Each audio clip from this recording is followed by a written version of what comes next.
السلام علیکم، میرا نام تنزیلہ ہے اور میں 7ویں جماعت میں پڑھتی ہوں۔ آج سیرت النبی ماڈل کمپٹیشن ہے اور میرا ٹاپک ہے ہجرت کا واقعہ اور آپ صلی اللہ علیہ وسلم کے ہجرت کے وقت کے معجزات۔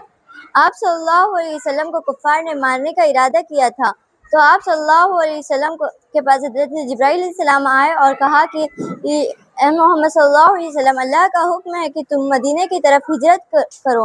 آپ صلی اللہ علیہ وسلم نے ہجرت کا ارادہ کیا اور حضرت علی رضی اللہ تعالیٰ عنہ کو اپنے بستر پر سلایا اور ان کے پاس مکہ مکرمہ کے لوگوں کی امانتیں دی اور انہیں کہا کہ جب تم ان مکہ والوں کی امانتیں لوٹا دو تو پھر تم مدینہ آنا۔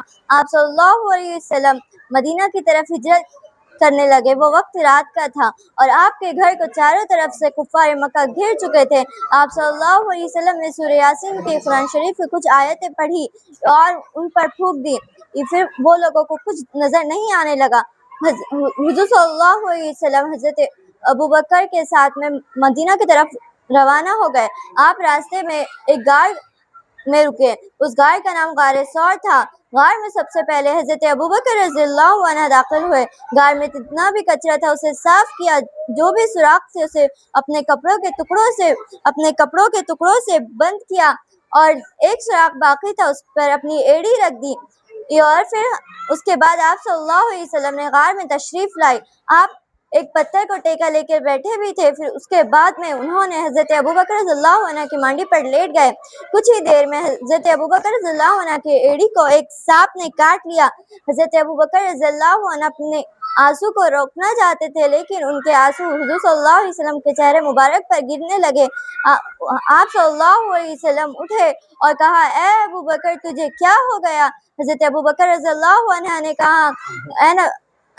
کہا مجھے کسی زہریلے جانور نے کاٹ لیا۔ آپ صلی اللہ علیہ وسلم نے اپنا لعاب دہن یعنی اپنا تھوک ان کے اس کاٹی ہوئی جگہ پہ لگایا تو وہ کچھ منٹ میں ٹھیک ہو گیا۔ پھر وہاں پر مکہ مکرمہ میں کفار مکہ نے سازشیں شروع کر دی۔ انہوں نے اعلان کر دیا کہ جو بھی حضرت ابوبکر اور حضور صلی اللہ علیہ وسلم کو پکڑے گا اسے 100 اونٹنیاں انعام دی جائیں گی۔ کفار مکہ بھی روانہ ہو گئے۔ وہ گفا کے اتنے قریب پہنچ گئے، اگر وہ جھک کر دیکھتے تو آپ صلی اللہ علیہ وسلم اور حضرت ابوبکر رضی اللہ عنہ نظر آ جاتے، لیکن اس گفا پر مکڑی نے جالا بنا دیا تھا۔ وہ جالا نہ ٹوٹا ہوا تھا نہ ٹیڑھا تھا اور کبوتر نے انڈے دیے تھے۔ کفار مکہ کو لگا مکڑی کو جالا بنانے میں 30 منٹ یا 1 گھنٹہ لگتا، لیکن اس مکڑی نے کچھ منٹ میں جالا بنا دیا تھا۔ کبوتر نے انڈے دیے تھے۔ کفار مکہ کو لگا اگر آپ صلی اللہ علیہ وسلم حضرت ابوبکر اندر جاتے تو وہ جالا ٹوٹا ہوا ہوتا، لیکن وہ جالا ٹوٹا ہوا نہیں تھا، اس لیے کفار مکہ وہاں سے چلے گئے۔ کفار مکہ کے ایک کفار تھا سراقہ ابن مالک نے حضرت ابوبکر حضور صلی اللہ علیہ وسلم کو دیکھ لیا۔ وہ ان کا پیچھا کرنے لگا، لیکن وہ کھال کھولتے اس ٹائپ کا کچھ ہوتا ہے، اس نے تیر پھینکا اور اس نے کہا کہ اگر تیر اس طرف گری تو میں پکڑوں گا اور اس طرف گری تو میں نہیں پکڑوں گا۔ اس نے دوسری مرتبہ کیا، تیر اس طرف گری، پہلی مرتبہ اس طرف گری، تیسری مرتبہ اس طرف گری، پھر بھی اس نے آپ صلی اللہ علیہ وسلم اور حضرت ابوبکر رضی اللہ عنہ کا پیچھا کیا۔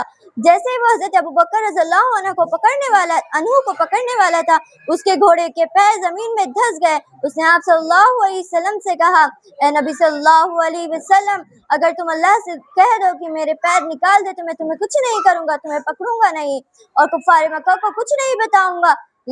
آپ صلی اللہ علیہ وسلم نے اللہ سے دعا کی اور وہ کفار مکہ کے گھوڑے کے پیر نکل گئے، لیکن اس نے دوسری مرتبہ بھی حضرت ابوبکر رضی اللہ عنہ اور آپ صلی اللہ علیہ وسلم کو پکڑنے کی کوشش کی۔ دوسری مرتبہ اس کے گھوڑے کے پیر زمین میں دھس گئے۔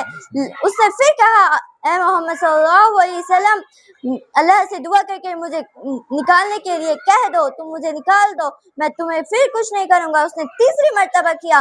تیسری مرتبہ اس نے کہا، اے محمد صلی اللہ علیہ وسلم، تم مجھے کہہ دو، تم مجھے عہد دو کہ جب مسلمانوں کی حکومت ہوگی تو تم لوگ مجھے کچھ نہیں کرو گے، میری سلامتی کی عہد دو۔ آپ صلی اللہ علیہ وسلم نے حضرت ابوبکر سے کہا، اے ابوبکر آپ صلی اللہ علیہ وسلم نے حضرت ابوبکر سے کہا، اے ابوبکر اسے لکھ کر دے دو کہ ہم عہد دیتے ہیں کہ جب مسلمانوں کی حکومت ہوگی تو اسے کوئی کچھ نہیں کرے گا۔ آپ صلی اللہ علیہ وسلم مدینہ منورہ پہنچ گئے۔ وہاں پہ مسلمانوں نے آپ کا بہت اچھے سے استقبال کیا۔ آپ کی